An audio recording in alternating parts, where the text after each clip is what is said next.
I'm starting my recorder and we'll go ahead and start with today's class.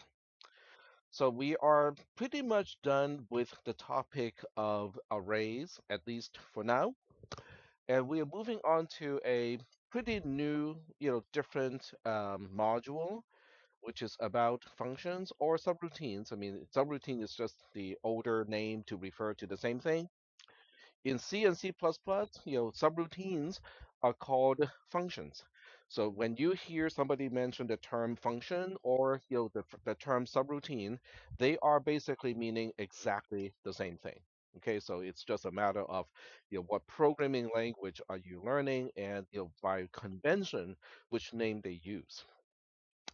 So I have two modules already kind of prepared. We'll start with the first one, and I think this is going to be a um, it's going to take some time to explain, what is a function and how do we invoke or call a function and how do we return from the invocation of a function. So this is going to be a kind of involved, topic, which I think, you might want to start taking notes, okay, because it is a little bit different from the previous topics. Okay, in some way it is quote unquote orthogonal, which means it adds a new dimension to program development. Okay, so we'll go ahead and start with the first one, which is just invoking and returning from a function. So we'll go ahead and start this.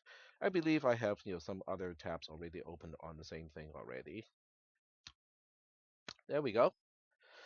All right. So the prerequisite of this module is basically just things that we have learned already. Um, but I'm gonna start with the why. Okay, why do we need functions? So functions is a way of programming that makes it not necessary to copy and paste. In other words, if you need to repeat a section of instructions, without functions, you would need to copy and paste. Okay, you locate a block of code and you ask, oh, I need this block of code over here as well because I need to do exactly the same thing here as well in the program. So without the concept of a function, you would need to copy and paste. So the question now is, why is it not a good idea to copy and paste?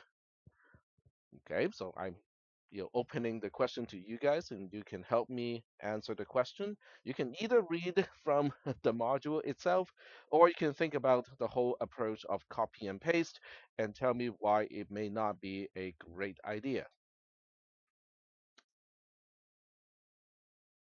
Time consuming? Well, when you have an editor tool, it's not too bad. Okay, you just select a block of code, right? Control C, copy to the clipboard, and then go to the place where you need it again, and then do a Control V and paste it in. So it's not too bad. Okay, the main problem, yes, go ahead. Hmm? You could have pasted incorrectly, but the worst problem is what you're copying and pasting was flawed to begin with. In other words, what you are copying and pasting, the source of the copy and paste may be flawed, okay? And you have not discovered the flaw yet when you did the copy and paste. So now you have made copies of a piece of code that was flawed to begin with. So when you discover the bug or when you discover the flaw, what do you need to do? You have to fix it. But now you have to find all the copies that you have pasted and fix all of those as well. No, can you make sure that you can find all of the copies? Mm, it's hard. Okay, it's not impossible, but generally speaking, it is difficult because after you copy and paste, you might have made some changes already, and then make another copy and paste, make more clones out of the clone that was flawed to begin with, but modified. So that means you could have propagated that piece of code that was flawed to begin with in many, many places, and you may not even be able to recognize, that block of code. Is that making any sense? Okay. A lot of things that I talk about in this class, like the rationale of doing things in a certain way, is really difficult to explain in a beginning class because the programs that we deal with are what up to 10, 20 lines, maybe 30 lines at the most. Okay. Do you think professional developers develop programs that are only up to 30 lines? No. Okay. Most worthwhile application programs are probably in the at least in the order of tens of thousands of lines, if not hundreds or even more. Okay. Hundreds of thousands. Okay. That is. So that means, problems that arise when you are dealing with a regular, commercial application is not something that you're going to experience until you get out to industry. So the reason why we do certain things in a certain way in industry can be very difficult to explain when we only have to write code that are up to like 30 lines long, okay, for this class. Even for your other classes like CISP 400 and 430, which are considered some of the more difficult programming classes within the computer science program, you might have programs that are up to like 400 lines of code, okay, which is still nothing compared to commercial programs or anything that is actually of value. Okay, so I just want to make sure that we understand that, okay, a lot of things that I talk about here may not seem like an issue when you are dealing with smaller programs, but they do become really big problems when you have to deal with larger programs. Okay, so with that said, the first thing we need to talk about is called the main function. So the main function is the entry point of the program execution in any C++ program. In other words, what we have done before, which is without a function of any kind, and we just start execution from line one, well, let's just say that it has been a lie, okay? Because the real execution of a C program always starts with what we call the main function. Okay, so let me see if I can explain that a little bit better. Okay, so up to this point, we have been writing C++ code without any functions because the concept of a function is a little bit hard to describe, and I would rather talk about it a little bit later than earlier. In C and C++, code cannot exist outside of a function. And we have been writing programs or algorithms outside of the context of a function because I didn't want to talk about the concept of a function earlier. But now that we do, we can now say, oh, okay, so the main function is the entry point of execution of any algorithm written in C++. This is the shell of a minimalist main function. So I'm going to explain each line. The explanation is actually down here as well, but I'm just going to point to the line and explain that.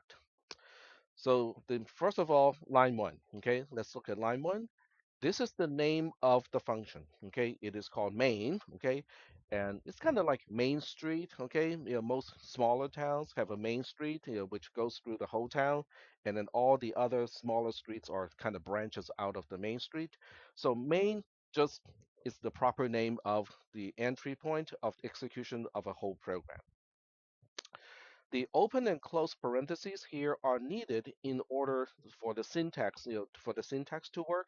So when you're defining a function, you always need to have open and close parentheses after the name of the function that you're defining. Now, do you have to put something inside the parentheses? That's kind of dependent on what the function needs. Okay, so we are not going to be talking about that until we talk about parameters. Okay, so that's a much more advanced topic compared to just how do we call a function and how does a function return. So we're not concerned about what needs to go inside the parentheses until much later. Okay, so for now we just kind of ignore what needs to go inside the parentheses. We just say that, we'll just make it empty. Okay, there's nothing that we need to pass. Okay, there's nothing that we need to give to the function in order for the function to do what it needs to do. So there's also the int part here. This is the return type of the function, which for the time being is irrelevant. Okay, so just ignore that part. Okay, just ignore that part. The body of the function, which means, okay, so what does the function do? That is specified by a block statement. So when you look at the open brace on line one and the close brace on line three, that is a block statement. I hope you guys still remember what a block statement looks like. It starts with an open brace with zero or more statements in between, and then the close brace to close, to end the block statement. So what I have highlighted here is a block statement. The main function also needs to return a code, and when it does return this code, it is returning the code to the operating system. So when you run a program, you know, in most scenario, okay, I cannot say all.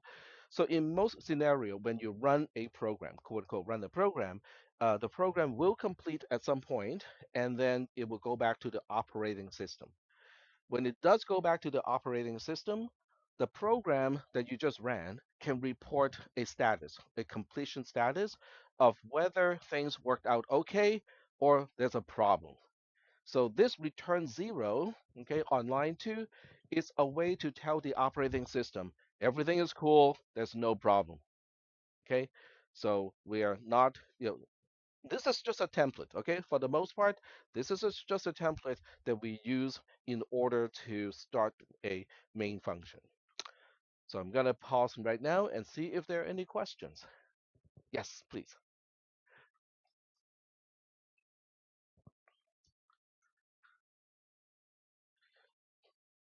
That is correct. Yeah, the code zero means there's no problem. Anything other than zero means we have a problem. Hmm.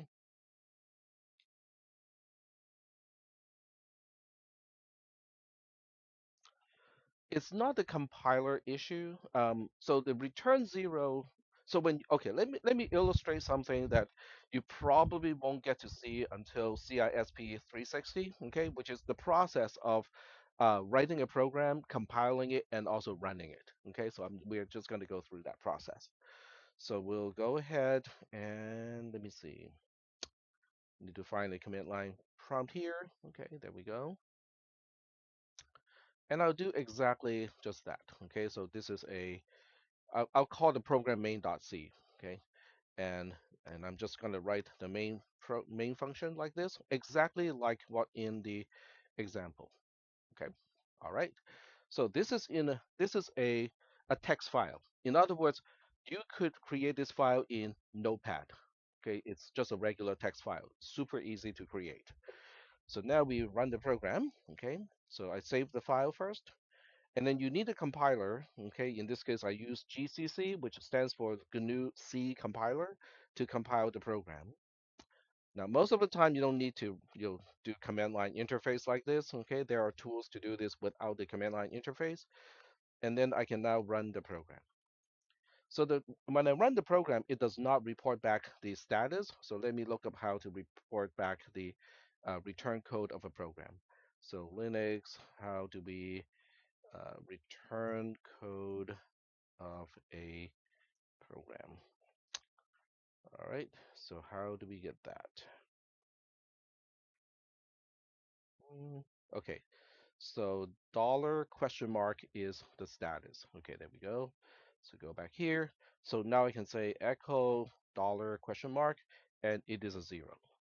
It's that's the return value. Okay, so let's go back and change that program and just say that, oh, we have a problem. We are now returning a code of say 3. Okay, just this is just arbitrary. Anything other than 0. So we'll go ahead and recompile the program, GCC, and then we are going to run the program again. It does not report a problem here, but when I use the technique here, now it goes back and say, oh, that's a return code of 3. Now, what does that mean? Well, there's no intrinsic meaning to the return code 3. It is up to the operating system and the application program to define, okay, what does 3 mean? What went wrong when we ran this program? Okay, so, but it is a way for your program or the algorithm that you have written to return a code to the operating system so that other programs may need to execute as a result of the error code. Is that okay so far? Okay, all right, cool. Yep.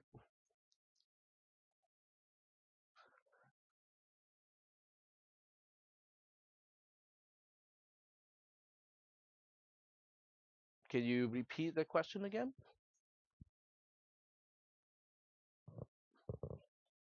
returning zero, it's a convention that the return code of zero means there's no problem. Yes.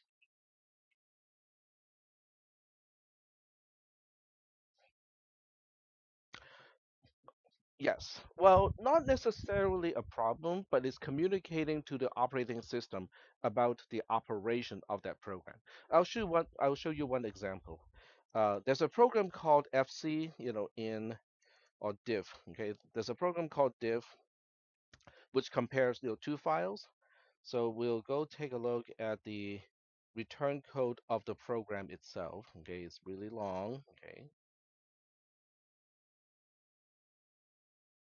and there we go. Exit status. Okay, so we just read this part here. So exit status is zero if the two files that you are comparing are identical, and it returns if inputs are the same, one if they are different, and two if there is a problem. Okay, so in this case, the purpose of the diff program is very simple. You give it one file, you give it another file, it will tell you whether those two files are the same or not. Okay, so that's a useful feature in an operating system because you can say, oh, this is supposed to be the older version and this is supposed to be the newer version. I only want to keep one. So if they are the same, I can delete the other one. But if they're different, I probably don't want to delete either one. Okay, so now the program diff can now return a code to the operating system so that the operating system can now have another program to look at the exit code and decide, oh, which program or which code should I delete or should I not delete anything? It can make a decision based on this. Yes, go ahead. Hmm.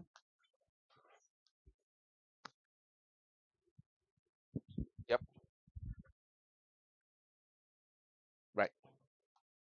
Yeah, so I can show you an example too, because I really want you guys to truly understand the context of how the exit code or what you're returning, what it means and how it is utilized. So I'm going to create one file. Okay, I'll just call this file 1.txt. It's just a text file. This file has some content. Okay, fine. Okay, so it's one file. Now I'll create another file called file2.txt, and this one says, this is another file with something else. Okay, so the two files are obviously different, right? So I can now run the program called diff. So diff is interesting because it would actually show you where the differences are visually. But this is for you, okay? You can tell that, oh, okay, one file contains this line and the other file contains the other line. But the question is, if you need to write a script, from the operating system perspective, depending on whether the two files are the same, it doesn't have eyes, okay? That script does not have eyes to look at the actual output of the program. So instead of doing this, it can now rely on the exit code, which is one in this case. The two files are different. And as a result, that script that you're writing to utilize the exit code of diff can now choose to do one thing or the other thing. It can have its own critical conditional statements. I'm not going to get into bash scripting or any kind of scripting in this class, but it suffices to say the things that you learn in this class about C++ programming also applies to shell scripting, which is a very useful technique to automate tasks, when you need to, um, you know, you know, do various things on the computer. Okay, it just makes it easier to automate things. Now, what if I were to compile a file to itself? Okay, it's okay. You can compile a file to itself. Then when you look at the exit code, it is now a zero because a zero in this case, in this context, tells the operating system that the two files that are being compared are identical. So is that okay? Right? So that is the um, function or the utility of whatever you're returning here. Okay, the interpretation of this exit code is up to the program itself, and also what else depends on the execution of this algorithm. Remember binary search? Okay, I hope you guys still remember binary search. So with binary search, okay, it is possible to return, one of two values as an exit code, whether what you're finding is in the array or not. Okay, so now you can return two different exit code. One is zero, the other one is one. Okay, it doesn't matter what it is. Just make sure that they are different. Then whoever is writing a shell script on top of your program can now make a decision of what to do if the value is not found in the array, as opposed to what if the value is found in the array. So this is basically a way for your program, the algorithm that we specify here, to become a component of a more complex um, collection of programs. Are we doing okay so far with that concept? Okay, this is a way so that your program, whatever this program turns out to be, become a component of a much larger collection of programs that function together as a single unit. Are we good? Okay, so this part of the discussion is not in the module because it is a little bit outside of the context of this class. But since you guys are were asking questions about it, I just thought it would be good to kind of show you the context of what this return value is, how it is utilized. All right. So any other questions about what we have talked about up to this point? Yes,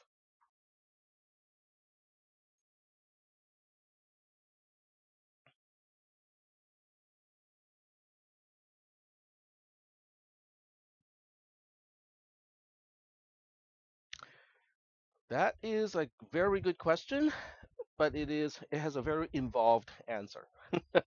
If you are to write your own diff program, okay, you would need, let me go back to the command line here. You would need to provide arguments for main because that's the only thing you can use in order to find out whether when you run the program, whether the end user specified your arguments or not. So in other words, um, I can demonstrate the concept, but it's a lot more involved here. So when we look at this particular command here on the command line, um, both of these items can appear as what we call parameters to main. Now, um, the use of the arguments passed to main is a little bit beyond the scope of this class, so I can't really go into the detail of how to do that. But it suffices to say that basically what you need to do is to supply some additional parameters here.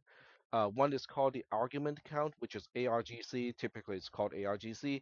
The other one is an array of strings, of all the arguments. So this way, main has access to what the end user typed on the command line. Then it knows which two files are to be compared. Um, but it's kind of way beyond the scope of this class, so that's why I did not intend to get into that topic. But since you asked, I can kind of give you an idea of how it is done, but I don't want to get into the details of how it is done, not in this class. Okay, but good question. All right, so are we still doing okay so far with this? Okay, this is just a shell. In other words, this is what main needs to have, and typically you don't want to return a code that is other than zero. Okay, especially in this class, there's no reason to return anything other than zero. So let's go back to the notes here. Okay, we'll continue to read the notes. Okay, which is here. All right. So what I have explained already is already in the text. Okay, so that means you can just kind of read the text as well, to get what I have just said. So now we look at, a particular sample program. Okay. So this is a program that will compile and it will run. And it has two function definitions. Lines 1 and 2 define a function f. Line 3 to 7 basically, define function main. So there are two functions in this case. What is interesting about this program is function f has a void return type, It just simply does means it has no return value. Okay, we are not going to talk about return value for now. Okay, so we'll just ignore that. We'll simply know that f is a function and main is calling it. So this line here on line 4 is called an invocation, or otherwise known as calling a function. It is basically saying whatever function f has inside the block statement, let's do it here. Is that okay? And then I can do it again on line 5. In other words, whatever function f, whatever this block has, is performed exactly twice in this program. But some of you are going to say, but f is not doing a single thing. That block statement is completely empty. You're correct about that. Okay, but it's because this sample program is only here to illustrate the mechanism of how do we call a function. When the function is done, how does it know where to go back to? Because when f is called, execution continues on line 1, and then it completes on line 2. The question is, after line 2 is done, where do we go back to? How do we know that the first time f is called, we have to get back to line 5, and then the second time when we call it from line 5, how does f know that we have to return to line 6? So the focus here is the mechanism of how do we know where the function call, or the called function, when it's done, where is it supposed to return to? So I'm going to open up the class for questions, okay? Because I just introduced a bunch of terms that can be very foreign to people who are just starting to understand programming. So when I say invoke and return, does that is that making a connection, or are those words meaningless because you have not been exposed to the concept of function calls? Yep, go ahead. Okay, so let's take a look at the sequence, okay, of how this code executes. So invoke means uh, you're basically saying, okay, this line here is called the invocation of function f, which means, oh, whatever function f has in the block statement, let's do it now. That's basically what invoke means. But when f is done, when this block statement is done, then function f has to go like, oh, I'm done, but where am I supposed to go back to? Where do we continue execution? That's called returning from a function. Is that okay so far? Okay. I think one way to look at this is to I can give you an example. Okay. So let's just say that you have an operation manual, okay, for your household. And since I have kids, I can use that as an example. So I can say, hey, Jimmy, okay, um, I want you to do the dishes. Okay. So Jimmy goes like, I don't know how to do dishes. Okay, fine. No, not a problem. Okay. Go to page, 16 of this operation manual, and it'll describe exactly step by step how to do the dishes. So Jimmy goes ahead, flip to page 16. That is invocation. Okay, so Jimmy follows the instruction, do the dishes. Okay, page 1, okay, blah, blah, blah, page 2, blah, blah, blah. And by the time Jimmy is all done, okay, Jimmy is going to come back to me and say, oh, okay, Dad, I'm done with doing the dishes. What should I do now? That's returning from the execution of a function. Is that analogy working? Okay. So you might need to jot down some notes, okay, based on the understanding of the analogy, because it's not in my notes, even though it is in the lecture as audio. Okay. Yep.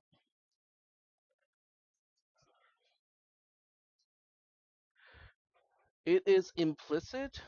Basically, by the time we get to the end of the block statement that defines a function, there's an implicit return right there to say, okay, we're all done here. Jimmy says, I'm all done following the instruction of doing dishes. Now what should I do? That is the return.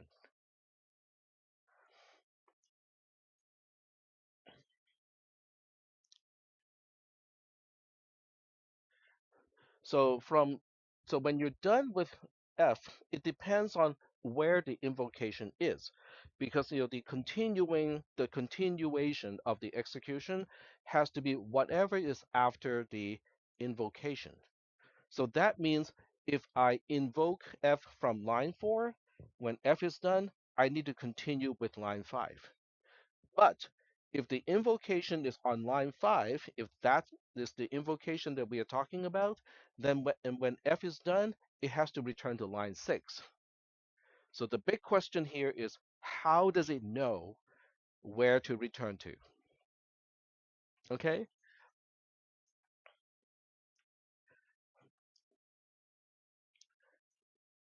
Yep, correct. Yep, that is correct. So I think it might be easier also, a more visual way to kind of show this with a visual example. Okay, so let me get that set up first. Okay, give me a second. All right, so that's working. And I'm gonna use my tablet to show you something that would be useful for this, kind of illustration. So that will take me a little bit of time to get that set up first.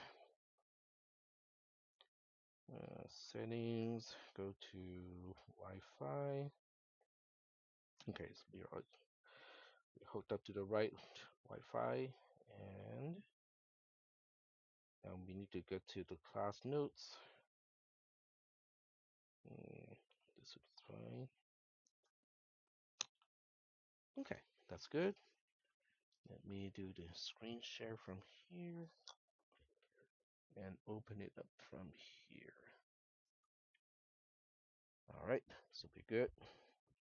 All right, so I am going to illustrate this as an example of like a trail map. Okay, so let's just say that you are going to a national park. Okay, and there's a hiking trail that leads to a few viewpoints. Okay, so I'm just going to draw the trail map here. Okay, this is the parking lot. Okay, you park your car over here, and it leads to a fork. One fork goes to a particular viewpoint, and then the other fork goes to another viewpoint over here. And let's just say that there are three viewpoints. Okay, so each viewpoint is a function. Okay, each viewpoint is representing a function. Okay, so let's say this is function f, this is function g, and this is function h. And this is main, okay, because you have to start somewhere, and main is the entry point. So you drive your car, you get to the main parking lot, you get on this trail, okay, this part of the trail, and you go like, okay, I want to explore viewpoint F, then viewpoint G, and then viewpoint H, okay. So each hiking to a viewpoint is the invocation, okay, that's calling a viewpoint. So you go like, okay, so we are going to go for we use what we call the right hand rule. Okay, in other words, when you are here, you just say, okay, there's a fork here, but I always follow the right hand side. So you go to F first, and then when you come back from F, you go to G, and then you go to H, and you go back to main and go like, okay, we are done. Is that okay? All right. So the question now is, okay, there's no problem going to F, okay? So this part here, when we make this turn here, that's invoking F, okay? That is calling the function F. So you go to call, once you call function f, then you do whatever this viewpoint is specifying. Okay, the viewpoint may say, oh, take this binocular, take a look at this tree over here, then take a look at that rock over here, and then read some instructions or read some documentation of how the formation happened, blah blah blah. Okay, so you're done with viewpoint f.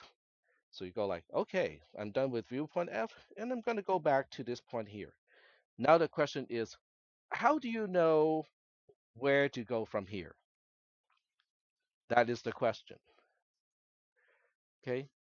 So you basically what you need to do is before you make this turn here, you leave a little note here. You say, when I'm done with viewpoint F, I need to make a turn here to viewpoint G. You leave a note for yourself before you make the turn to viewpoint F. So we have to basically have a mechanism to leave ourselves a little note right before we continue execution at viewpoint F here, so that when we are done and return from viewpoint F, we look at this little note here and go like, oh, the next viewpoint is viewpoint G. Let's go on that route. But before you move on to this viewpoint, to this path to viewpoint G, then you have to change the note here and go like, oh, when we come back from viewpoint G, the next viewpoint that we need to visit is viewpoint H.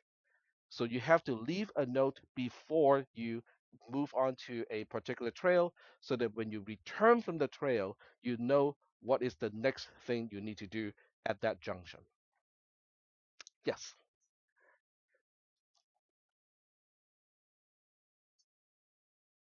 hmm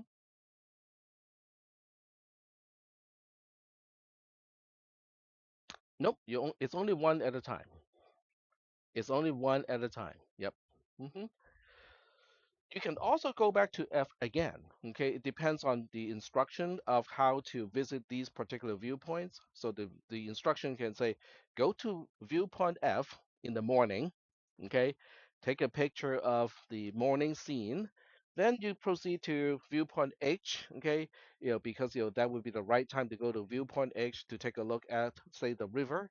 And then in the evening, you can go back to viewpoint F. So you're following a certain instruction, so the instruction says go to here, go to here, go to here.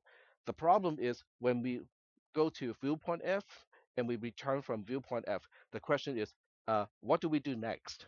Because it could be your first trip to viewpoint F in the morning. It can also be your second trip to viewpoint F in the evening. And you may have a different thing to do after viewpoint F, depending on whether it is the morning trip or the evening trip. Yep. Exactly. That's why you have to leave behind a little note and say, oh, the next step following, the trip to viewpoint F is this next step here. Yep.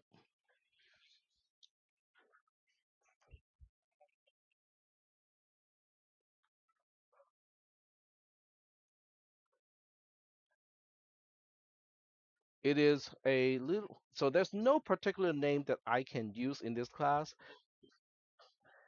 It's just a notation. So for the time being, we're just going to say return line number. In other words, which line should I return to?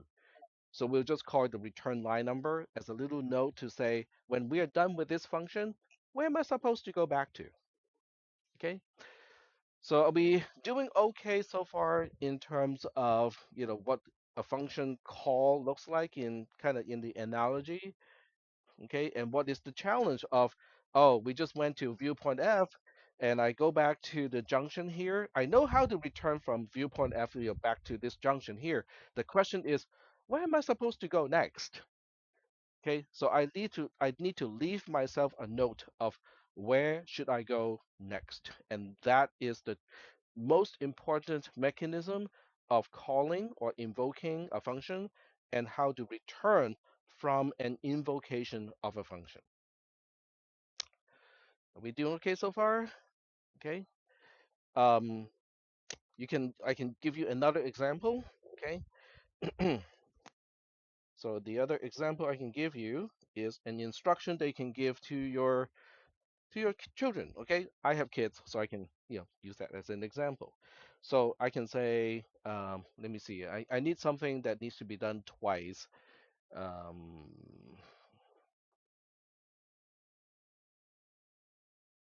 okay, this is good. Okay, so the first thing I want my kids to do, is to clean the table. Okay, clean the dining table.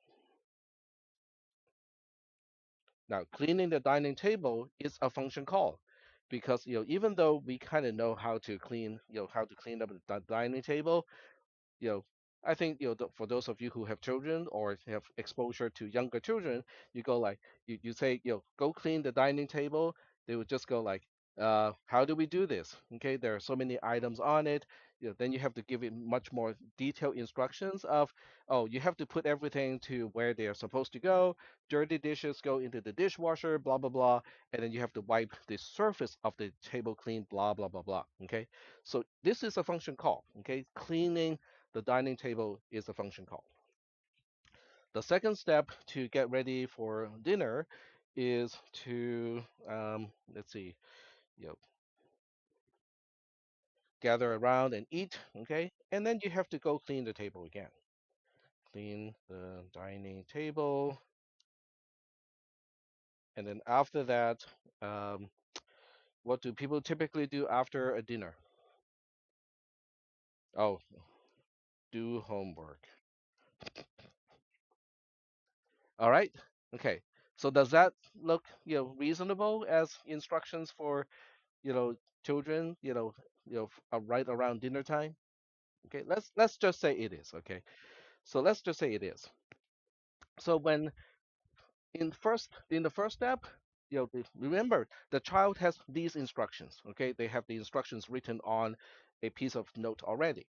So the child is going to go like, okay, I need to clean the table, so I need to go to the operation manual. Okay, there's a 20-page instruction of how to clean the table.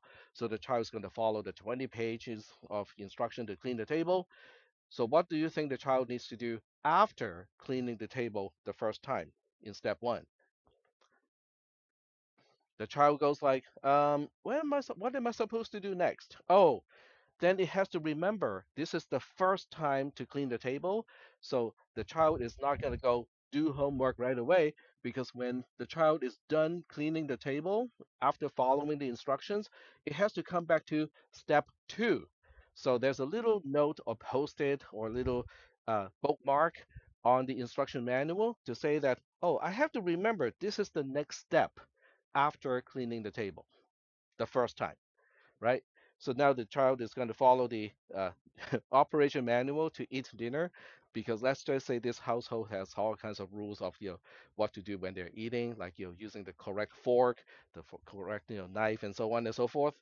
So when that is done, okay, then we're going to go back to clean the table again, okay, in step three.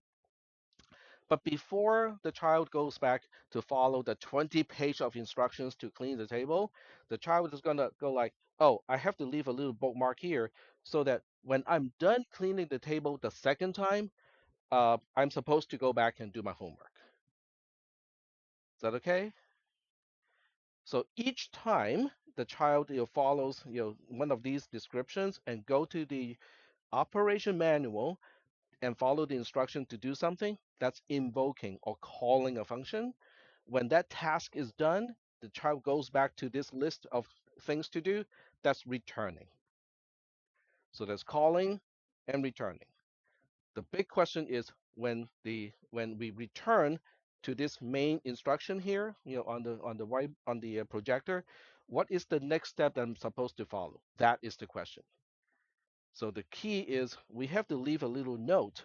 Okay, every time we go off to do a task, we have to leave a little note here to remember, oh, when I'm done with that task, this is the next thing I need to do. Is that okay? All right. So with that said, we are now going to talk about the actual mechanism of what a program does in order to do something like this. But before we do that, okay, we are going to take a look at the sequences of line numbers to execute when we execute a program like this. So this is my usual thing to do. Okay, just copy and paste it in its own window. When we scroll down to the trace, okay, so this is the typical trace of a program. So this time you can see execution starts or the algorithm. There's no pre. I forgot to put a pre here, but there's nothing to say about a pre. We have no variables whatsoever. We are really just tracking what line follows which line and so on and so forth.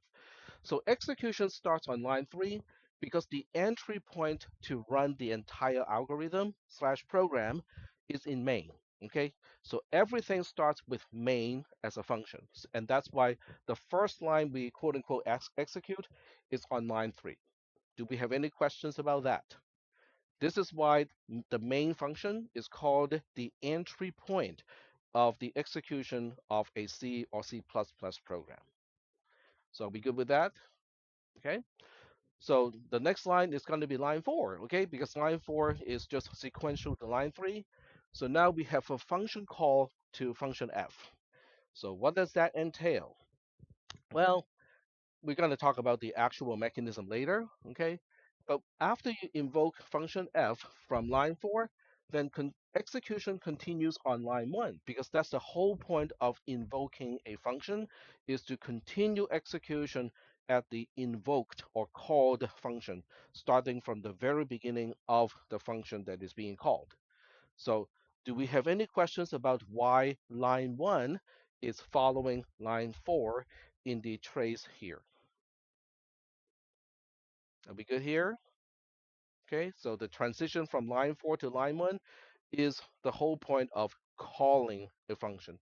So from line 1 to line 2 is simply because your function f is empty, so there's really nothing to do. So after line 1, we get to line 2 already. After line 2, this is the big question is, how does it know to go from line 2 to line 5? Well, okay, this particular trace does not explain the mechanism. It just shows you the sequencing of the line numbers. But do we have any questions about why line 5 should follow line 2 when a function is completed and it needs to go back to the caller? Does anyone have any questions about this? No questions? Okay. All right. So on line 5, what do we have on line 5? Line 5 has another function call to f. So we're going to have to go to line 1 again because line 1 is the beginning of function f. We try to do everything that function f specifies, which in this case is nothing. So we get to line 2 right away, which is the end of function f. And now it has to go back to wherever to continue execution, but this time it returns to line 6 because after line 5, after the function call of f on line 5, we're supposed to go to line 6. So the real question here is what is the mechanism that allows line 2 to continue on line 5 the first time and the second time it continues onto line 6? This trace does not explain the mechanism. It simply indicates the order of what line numbers should execute at what time. But do we have any questions about this sequencing of line numbers? So we are good? Yes? Yeah, go ahead, please.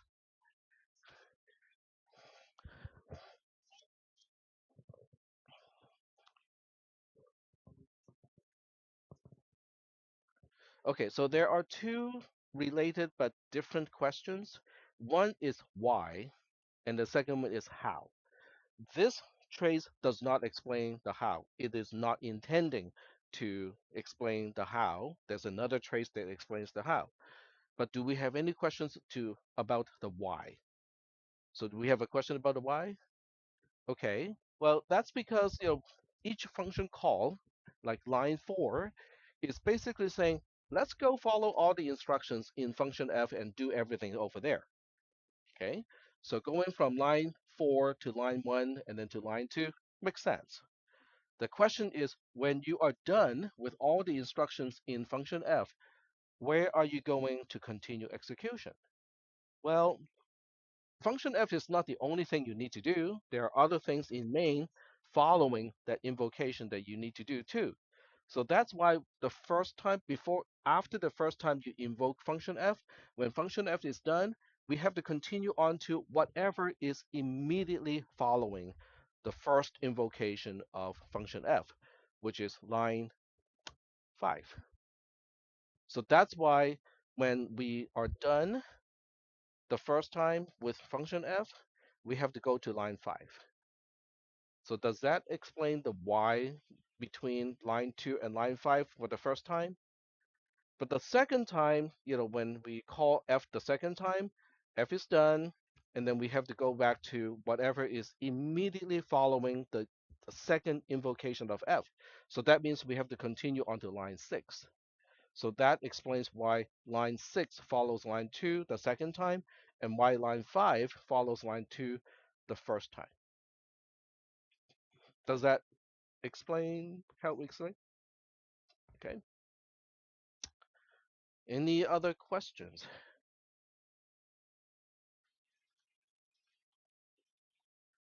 No other questions? Okay. All right. So the next section, I guess, explains how we dynamically allocate and deallocate columns in a trace. And this is the first time we do something like that. Okay, so this is a brand new concept to this class. So I'm keeping the actual algorithm up here. Okay, when we can focus on the actual trace. So I kind of have to move things around a little bit here. There we go. All right. So when we look at the trace, the first thing we do is on line three. Line three really doesn't do anything. Line three is the entry point of main, which doesn't do a single thing. And then we get to line four. So this time, line four it's more detailed. So what we do on line four, when we first get to line four, is we allocate, quote unquote, allocate a new column by labeling it to be return line number. This is how we leave behind a breadcrumb so that when function f completes, we now can look up the return line number column and go like, oh, where am I supposed to go? Ah, I wrote down some note earlier to tell me where to continue execution when the invoked function is completed. So when line 4 executes, okay, when the function call to f executes, so let me use a mouse pointer here. So when the function call to f executes, it has two things to do. One is to allocate a new column and label it return line number. The second thing it has to do is to actually write down where execution should continue when the function that we're calling is completed. So those are the two things that we need to do on line 4. When we execute line 4, these are the two things that we need to do. So I'm just going to pause here and see if there are any questions associated with what to do when we execute the statement on line 4, which is an invocation of a function. Okay, remember two things to do: allocate a column. And when we allocate a column, it is always going to be the first column available on the right-hand side. We do not allocate anything on the left-hand side. We always allocate something on the right-hand side, the first column that is available on the right-hand side.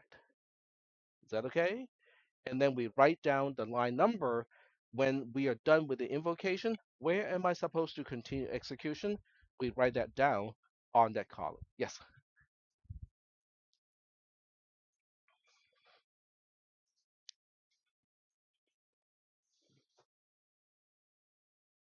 Mm-hmm.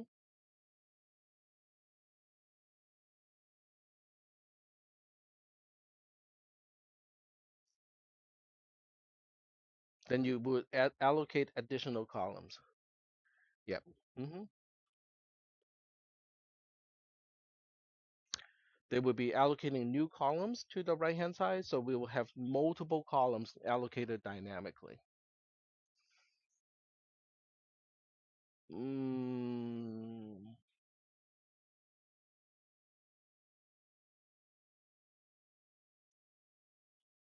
I'm not sure what you mean by referring to the same thing.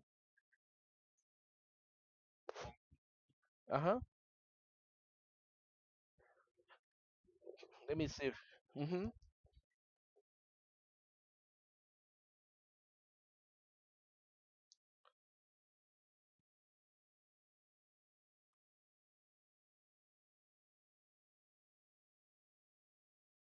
So which row are we referencing? So we're looking on line 4. Okay. So line 4 is the invocation of function f. And that's why when we get to line 4, well, okay, there are technically three things that we need to do. The first one is to allocate a new column. and then label it as a return line number. The second thing is to remember what is the line immediately following the invocation, which in this case is line 5. And then the third thing we have to do is to continue execution at the function that we're calling. Is that okay? So this is the first thing we do. We allocate a column. This is the second thing that we do, which is remembering where we need to go back to. And then the third thing we need to do is to continue execution at the function that we are invoking in that specific order.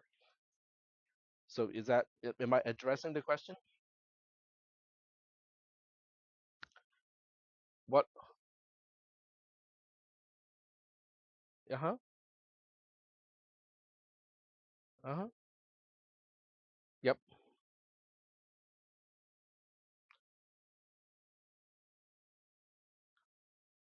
5. Yep. Mm-hmm. Yes. That, that is correct. You are correct about that. Yes. Yep. But since we haven't really talked about the return yet, okay, yeah. So that's why I didn't understand what you were asking, because you were asking something about what happens after we return from F the first time. But we are not done. We are not there yet. So you're a little bit ahead of us. Okay, good job. Um, all right. So getting back to where we were, okay, do we have any questions about what the three things that we need to do when we call a function? Allocate a new column, okay, on the right hand side, the first one that is available, quote unquote, allocate it and label it as a return line number. Two, write down the line number that is immediately following the function call that we are talking about. So typically, not always, typically if the function call is on line 4, then we need to return to line 5, but that is not always the case, because if the function call is the last thing that we do at the end of a block statement, then it may be a different line number. Okay, but typically it is just whatever is following. And then the third thing we need to do when we invoke a function is to continue execution at the invoked function, starting at the very beginning of the function, which in this case is line 1. So I just want to kind of limit the scope of the question to just these three things that we need to do when we invoke or call a function. So those two words, invoke versus call, are used interchangeably. Okay, old time folks like me like to use the word invoke, and newer terms, people tend to just use the word call, call. So, but are we understanding the three steps? Okay, we're good. All right. So now we continue execution on line 1. Whatever the block statement in F specifies, now we just complete that entire block statement. So right now we have an empty block statement because the whole purpose of this program is to demonstrate how do we continue execution and how do we return. So I don't have any need to specify any code within F. So after line 1, we get to line 2. Line 2 is the end of function f. In other words, that's the close brace corresponding to the block statement of the definition of function f. So now it has two things to do. The first thing it has to do, or the first thing the computer has to do, is to go to the rightmost return line number. Now, in this case, when I use the word rightmost, it's almost useless because there's only one return line number. But in a practical situation, there'll be many return line number columns. You have to use the rightmost one. Okay, so use the rightmost return line number and then look up what you wrote down earlier. In this case, we wrote down 5. So then we use this 5 and then link it to this 5 here, because after line 2, this is where we continue execution. Okay, so that's like, I guess, two things already. And then the third thing we need to do is to deallocate the column. So when we quote unquote deallocate the column, all we need to do is to strike out the column name itself to indicate that this column is once again available for future use. All right, so I'm going to pause, okay, and see if there are questions about the three steps when we return to the caller when we are done with the invocation of a function.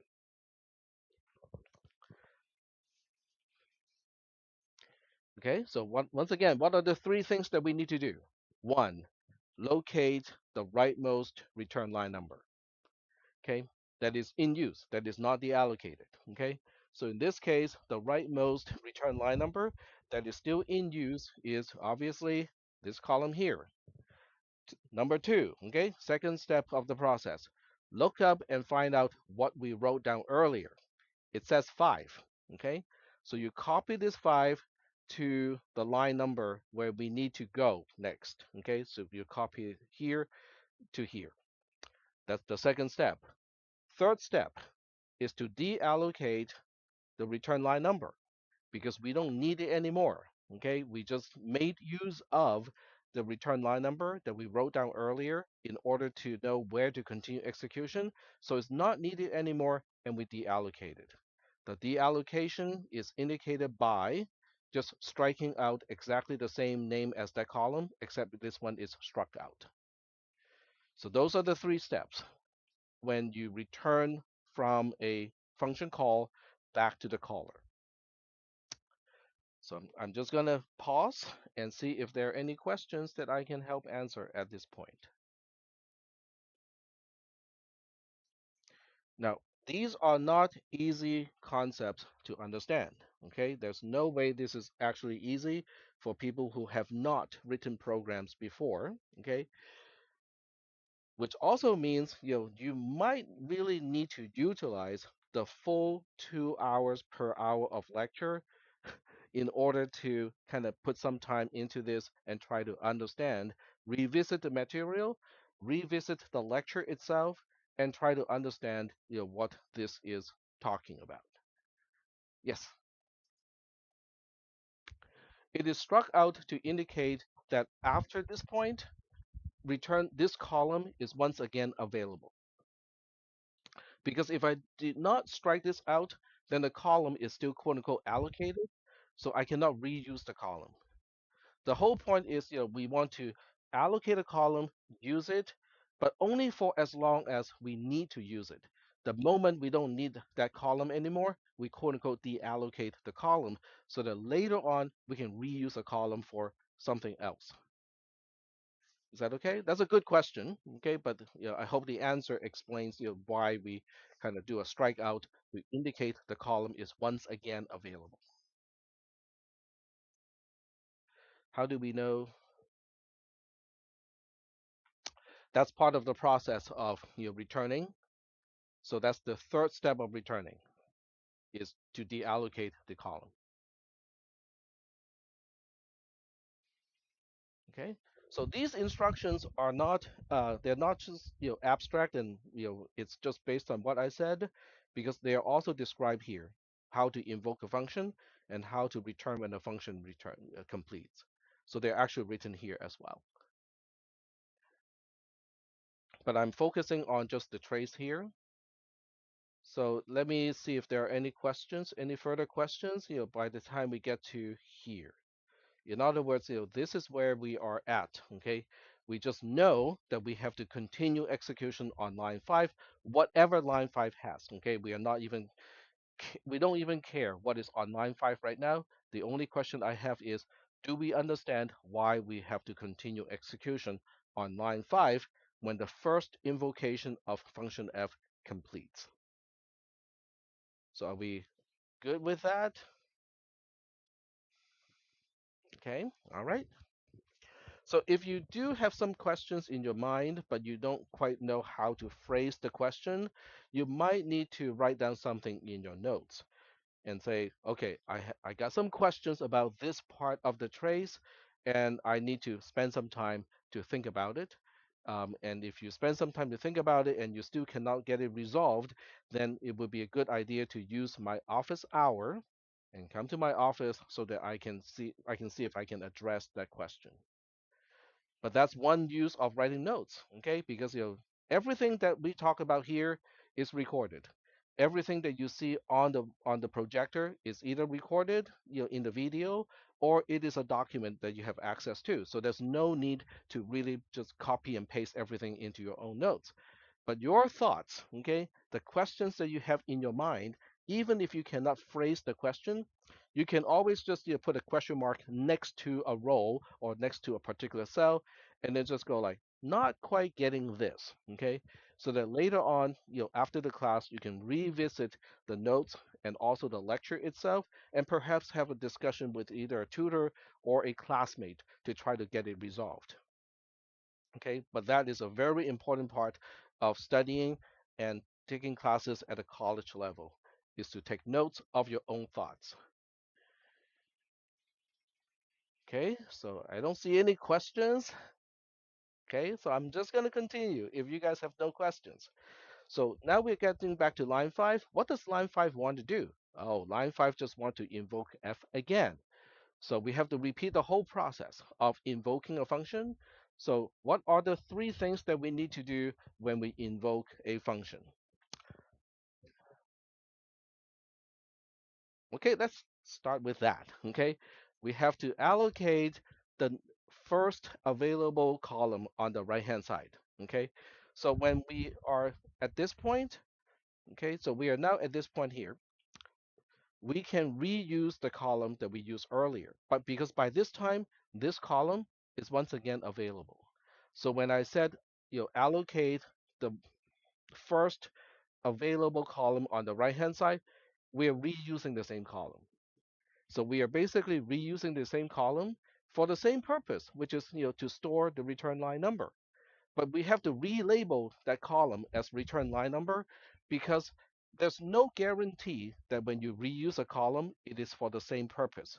So we always have to relabel the column to indicate the purpose of that column for the time being. Is that okay? That's the first step. What is the second step of calling a function? To Exactly. So we have to remember where to go back to when the execution completes. So now that we are on line 5, we are looking at the invocation of line 5. What is the line immediately following line 5? Line 6, right?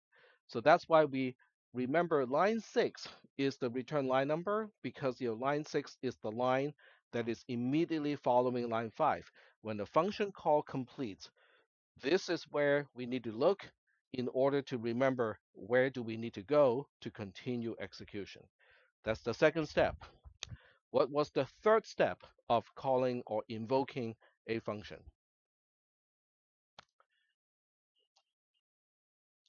of the function that is being called? Yes, so that's why we ended up on line 1 again. Okay, that explains why we now end up on line 1. So those three steps, each one is represented by a role in the trace. The first one is the allocation. The second one is to remember where we need to go back to when the function completes. And the third step is to continue execution at the first line of the invoked function. So each of those steps is represented by a role in the trace, in the table. Are we doing okay so far? All right. So what do we do on line 1? Absolutely nothing, okay? Because line 1 is the beginning of a block statement, and there's nothing to do on line 1. What about, then we go to line 2. Line 2 is the last line of the function itself. It closes the block, which means now we are done with whatever f is supposed to do.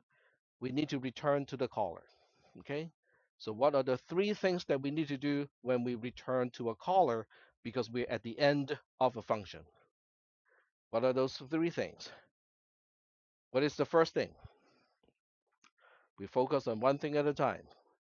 The first one is to look up the rightmost return line number column. Okay, now in this case, it's easy. Okay, we only got one column.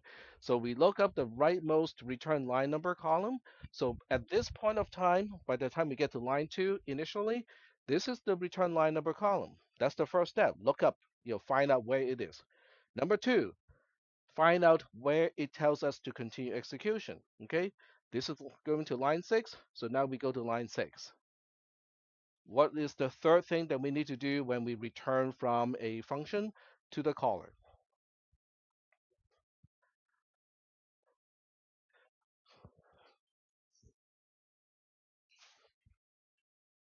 Exactly.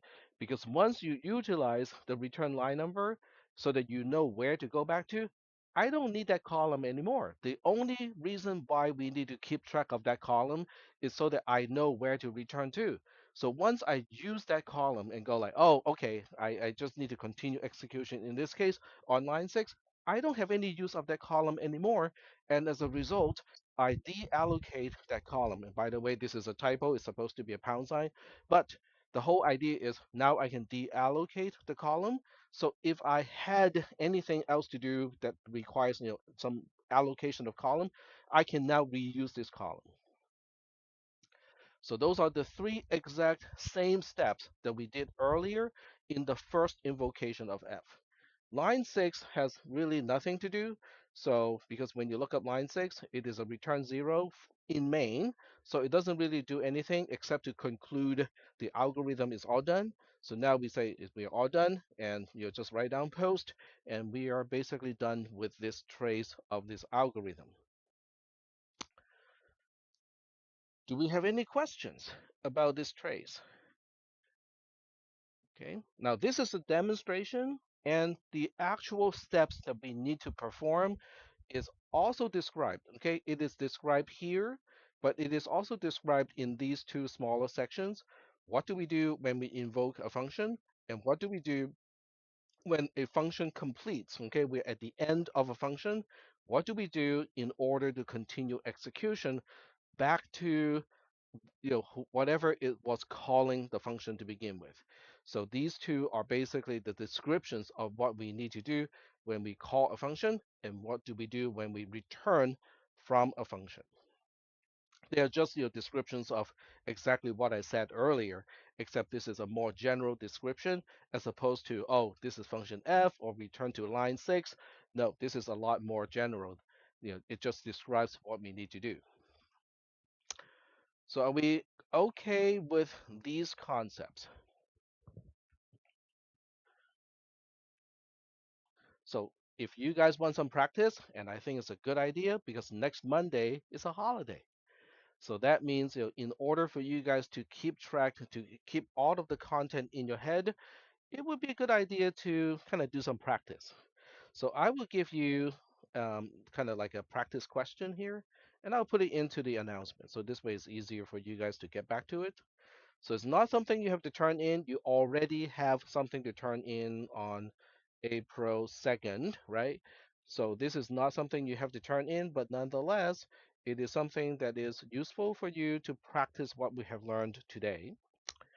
And it is going to be a little bit trickier. Okay, so this is going to be a practice algorithm for calling and returning. Trace the following code. And then I changed the text here to pre-format. So we have two functions this time. Okay, void f is one function.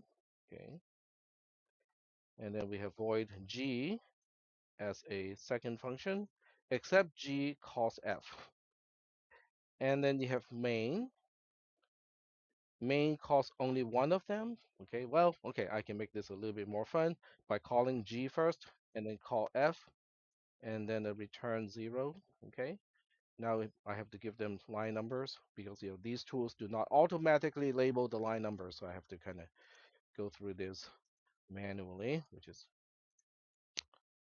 a lot of chore, but it is okay. Line 4,